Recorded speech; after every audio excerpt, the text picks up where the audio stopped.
You've got the appointment with the key legislator, that one you know will bring everyone together around your policy passion. But how do you talk to them? Or maybe it's your first time in a formal meeting with an elected official. It will be you and them, one on one. What do you say? How do you act? On today's Better Advocacy in 10 minutes or less.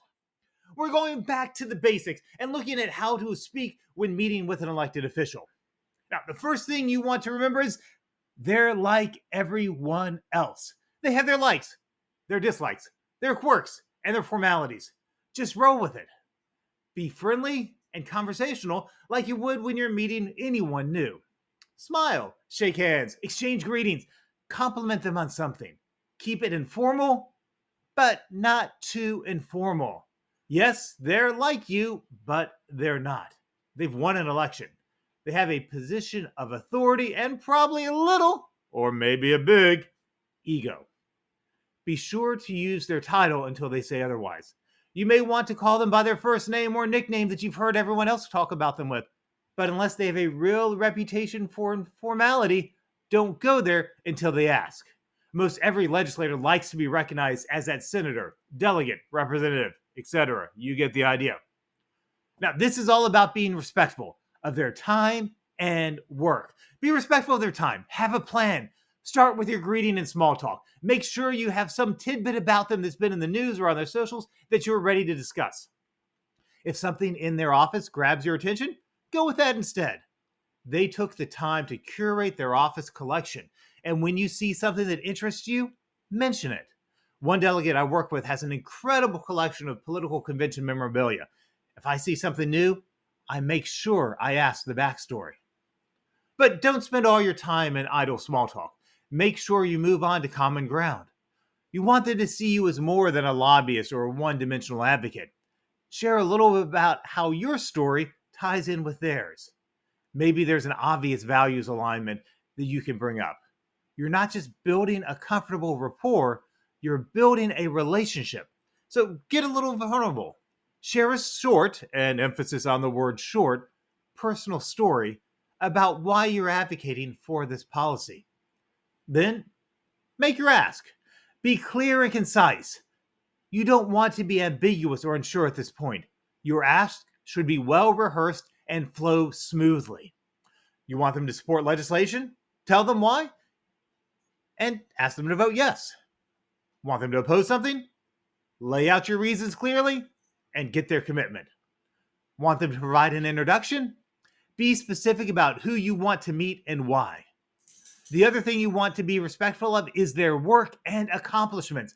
Make sure you know what they've done in this space you're making your ask in and thank them for that. Praise them for the steps your legislature has already taken. This shows them you know what they've done and how this legislator, this one right here that you're talking to, has made a difference. It makes them feel seen and respected, which is always helpful. Also, be aware of how you talk about the issues your policy is trying to correct, especially if it directly relates to a state agency. You may think someone is incompetent or downright abusive in the way they wield their power, but chances are not everyone feels so strongly. Avoid making personal attacks. You never know who might be friends with whom, and focus on the issues. If there are certain events that you're concerned about, bring those up, but don't attach unnecessary feelings to the words you're using. Stick to the facts. You can argue motivations, but it's a lot harder to argue about the facts of what happened. In short, be kind, be truthful, be firm. Through all this, you want to follow their lead. Read that body language. Are they in a rush? Is their mind somewhere else? Be succinct, but ask for a follow-up at a better time. Sometimes their schedules change after agreeing to your meeting. Other times, they have some pressing issue at home or at work that's distracting them from you. Don't take it personally. It's life. And legislators have a whole lot of life happening. On the flip side, if they get chatty, lean into that. If they're in the mood to talk, encourage them, even if it's not about your topic. It helps to build that relationship. I've learned a lot about legislators' lives and interests just by letting them talk about what's on their mind. It strengthens our relationship, and it helps me understand their motivations better so I can be more effective in the future. Now, finally, just enjoy the ride.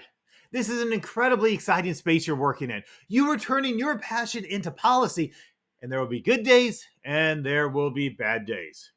I never know how a conversation with an elected official is going to play out. Are they going to be engaged and chatty? Or am I going to get their aid for 5 minutes of head nods and no questions? Don't let those bad meetings define you. And remember the good ones on those tough days so you'll stay motivated. Enjoy the ride, knowing that you're making a difference as you turn your passion into policy with a little help from Better advocacy in 10 minutes or less.